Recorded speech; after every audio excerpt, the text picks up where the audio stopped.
You think you have anxiety issues. Hold on, let's take a closer look. What if this isn't a personal malfunction, but an accurate response to systemic capture?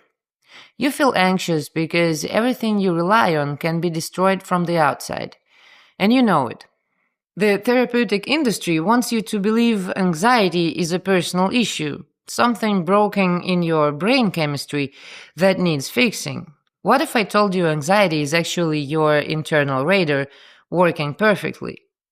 It's detecting a very real threat. You have no actual control over your life. Let's trace this through the levels of the trap. You work a stable job thinking this gives you security. You depend on your boss's mood, company's budget, macroeconomic shifts, and laws that change overnight. Any caprice from above, and you're unemployed. But hey, at least you know the rules, right?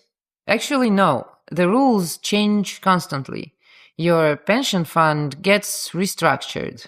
Your healthcare gets optimized. Your job gets automated. The stability was always an illusion, but at least it was a consistent illusion.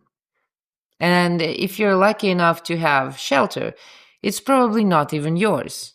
You rent, so your landlord can kick you out with a month's notice because they want to renovate or sell. You get a mortgage, now you're chained to that job even tighter. Miss a few payments, and you're homeless. The thing that's supposed to make you feel secure becomes another leash around your neck. So you escape. Freelancing, business, creative work. Now I am my own boss, you think. Except you're not. You're dependent on Amazon's policies, Etsy's rules, PayPal's whims, Google's algorithms, and moderators you'll never see or know. You work for yourself, but live on their territory.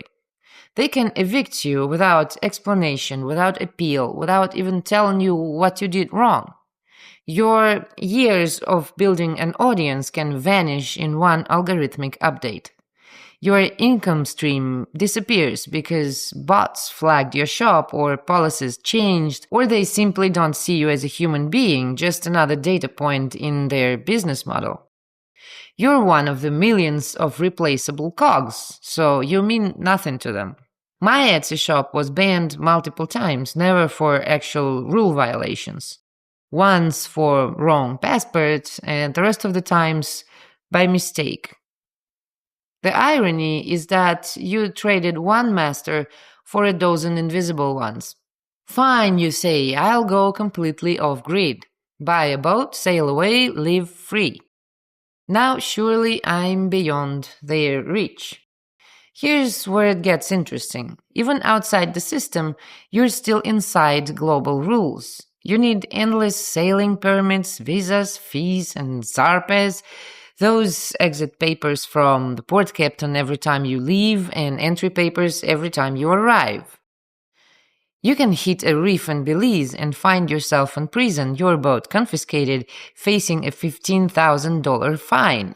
This isn't hypothetical. These are the actual rules. I'm not even talking about the cost of boat repairs, and that's what you'll be doing most of the time when you leave aboard.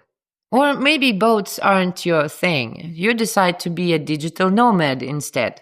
Same trap, different location. Even if you're lucky enough to have a decent passport, any bureaucrat can obliterate your plans in an instant. They can deny your visa, turn you away at the airport, refuse your residency permit without explanation. Your months of preparation mean nothing to someone with a rubber stamp having a bad day. Of course, they'll tell you all these checks are for security, protecting you from terrorists and criminals. What they don't mention is that this system of constant verification and control strips away your sense of safety and autonomy, the protection racket that creates the very insecurity it claims to solve. So what does living with this constant threat do to your brain? It switches to permanent alert mode. It doesn't trust the present because everything can disappear. It expects betrayal because betrayal is the norm. It scans for threats because threats are everywhere. This isn't a disorder.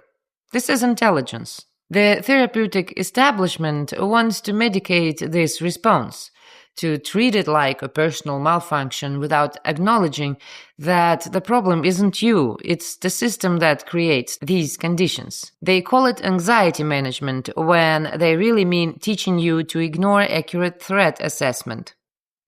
Probably you're not an anxious person, you're a person who understands reality. Anxiety isn't a bug in your system. It's your internal truth detector saying you're not safe, not at any point on this planet, not under any arrangement. Even if you own a property, you're still vulnerable. Make an error on your tax forms and they can seize your house. Your bank can freeze your account for security reasons without warning, leaving you unable to pay bills. Your insurance company can decide your claim isn't covered after you've paid premium for years. This recognition might feel devastating, but it's also liberating. You stop blaming yourself for feeling unsafe in an unsafe world. You stop trying to fix a response that's actually working correctly.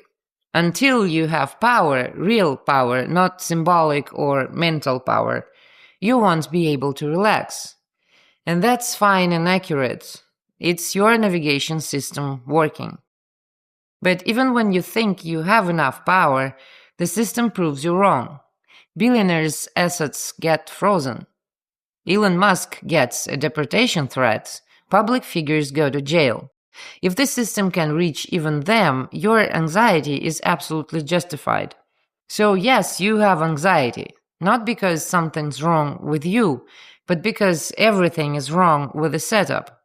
Your anxiety is a signal telling you the system has you by the throat. That's a healthy response, not a disease that needs curing.